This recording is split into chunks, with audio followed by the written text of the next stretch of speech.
Labasin na ako ah. Nak, taga lang nak.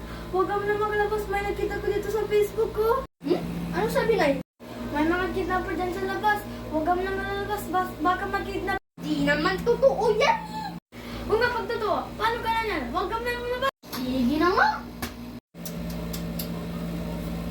Tuti talaga si nanay. Kung kapag utuin ko siya, alam ko na. Nay! Ay, anak ng putya. Ano ayaw? Ito kasi, Nay, kung kapag bibigyan mo daw ako ng pera, gaganda ka daw. Maganda din naman. Oo nga, Nay, maganda ka nga, pero mas lalo kang gumanda.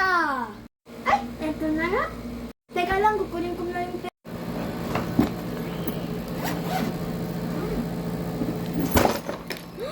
Kanino ba yung panty to? Wala mo. Yung pera. Ay, ito. Ito na. Yes. Ay, sa wakas, gaganda na.